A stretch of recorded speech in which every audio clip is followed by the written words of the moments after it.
Mesdames et messieurs, bonsoir et bienvenue dans Viva Événement. À la une de cette actualité, 3 morts dans 2 attaques à main armée qui se sont produites cette nuit du côté d'Avaradjan. 6 membres de la bande ont été arrêtés par les forces de l'ordre.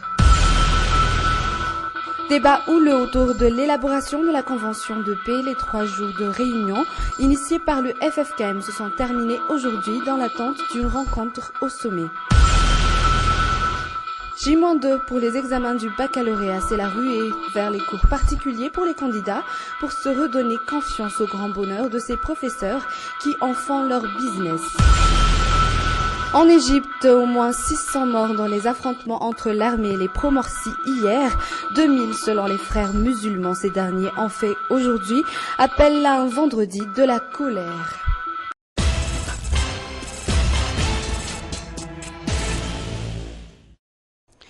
Deux foyers ont été victimes d'une attaque à main armée hier soir. Du côté de Sabutinaméan, il y a eu des échanges de tirs entre les bandits et les propriétaires. Résultat, 3 morts, dont 3 bandits. 6 autres ont été arrêtés par les forces de l'ordre. Reportage. Il était le gardien d'une propriété sise à Tarafa à Sabutinaméan. Hier soir, ce père de famille a croulé sous les balles des bandits armés. Nous l'avons retrouvé sur une bâche recouverte de sang. Son corps était criblé de balles. Les bandits armés jusqu'aux dents ont attaqué cette maison. Ils étaient 5, dont 3 d'entre eux armés de kalash. Ils ont voulu entrer par ici, mais ils n'ont pas réussi à enlever la serrure. Ils ont brisé cette fenêtre pour pouvoir entrer.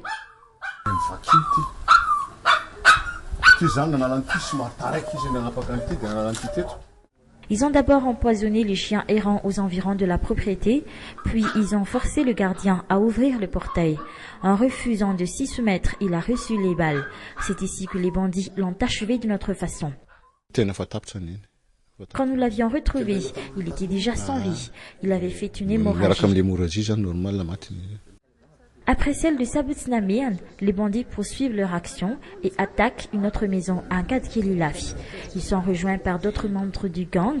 Cette fois-ci, les gardiens sont de mèche avec eux.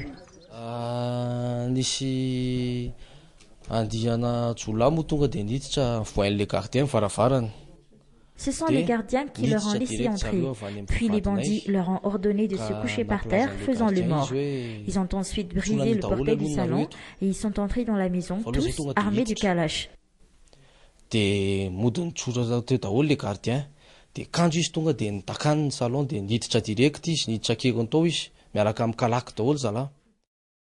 8 d'entre eux ont réussi à entrer dans cette maison. Le reste a fait le guet à l'extérieur. Ils sont tout de suite montés au premier étage. Alertés par le cri des enfants, les occupants du rez-de-chaussée ont répliqué. Les échanges de tirs ont commencé.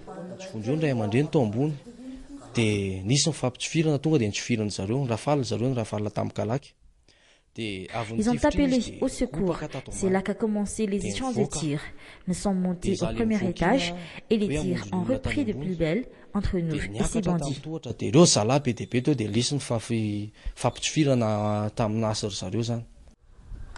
Les forces de l'ordre arrivent enfin sur place après une demi-heure d'échange de tirs. 3 membres du gang sont tout de suite arrêtés. 2 sont abattus par les occupants de la maison et la somme de 1 million d'ariars emportée par les bandits qui ont réussi à s'échapper. Parmi les objets retrouvés dans les affaires des 2 bandits morts sur le coup, des téléphones et la somme de 50 000 ariars dérobés à Sabutinaméan. À quelques jours des examens du baccalauréat, le manque de confiance semble gagner les étudiants. La preuve, bon nombre d'entre eux se ruent vers les cours particuliers qui s'implantent un peu partout dans la capitale, Zouramyansu et Nzararandiansu. À J-2 du bac, pas de repos pour Essouamouli. Ce matin encore, il participe à ce cours particulier, ici à l'EPP Antan Barnadjin. Le cours consiste à réviser 2 matières pendant 4 heures de temps. Je suis ces cours particuliers pour avoir une idée des sujets que je vais avoir au bac.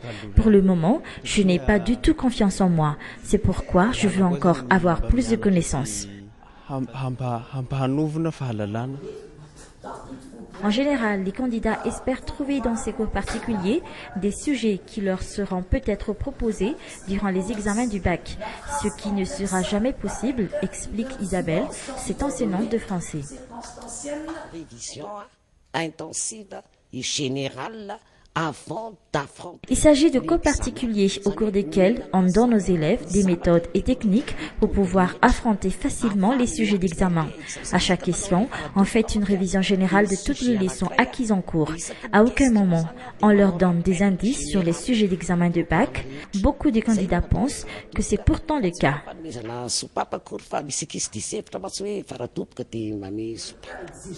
Aujourd'hui, Isabelle donne son dernier cours de français à ses élèves.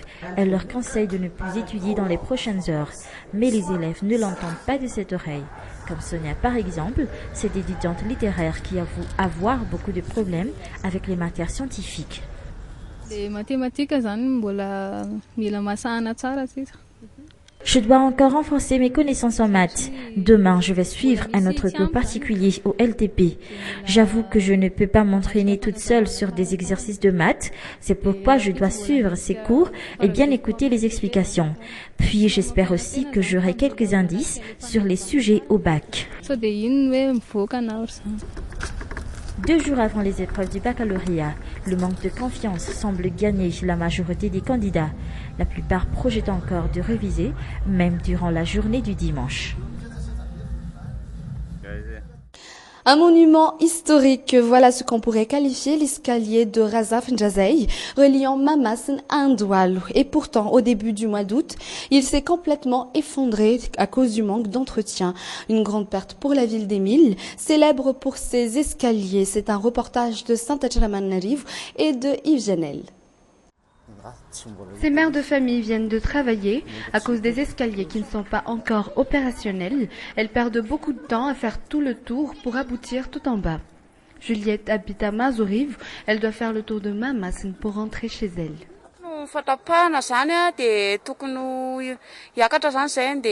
Nous venons d'en haut, nous perdons beaucoup de temps pour rentrer. Nous devons passer par Mamassen et Timbazaz pour ensuite aboutir à Mazoriv.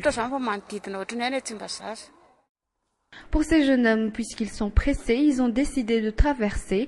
Ils viennent d'Ndoualou. Nous savons bien que quelqu'un est en train de réparer les escaliers, du moins de manière provisoire. Le hic, c'est qu'il faut leur donner un peu d'argent. Voici l'état dans lequel est l'escalier. On voit une énorme falaise en dessous. Cette jeune femme a même failli tomber si elle n'avait pas fait attention.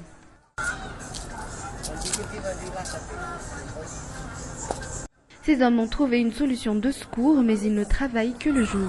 Ils ont placé ces planches de sorte à remplacer les escaliers.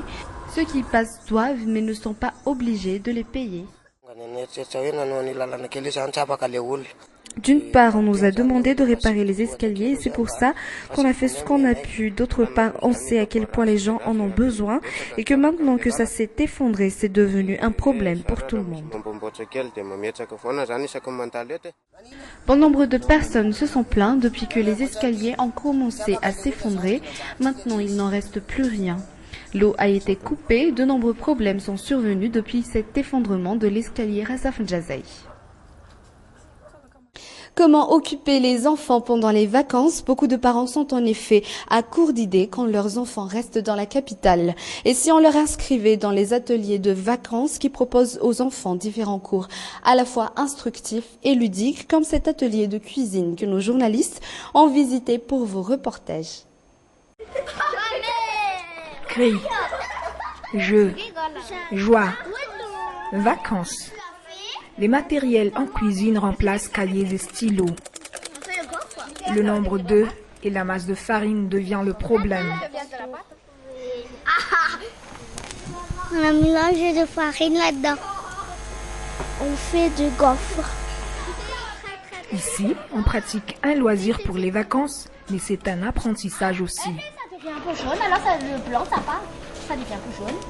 Alors, c'est pas uniquement de les occuper. C'est de les occuper, mais les occuper en leur laissant la possibilité d'apprendre des choses en s'amusant. Donc, il y a un vrai projet pédagogique qui a été rédigé, préparé, qui a été travaillé avec les professionnels qui animent les activités. C'est pendant ce mois d'août et avant la rentrée des classes que cet atelier dispense des cours comme celui-ci. Depuis des années, plusieurs établissements dans la capitale proposent ce genre de service. C'est nous qui va faire.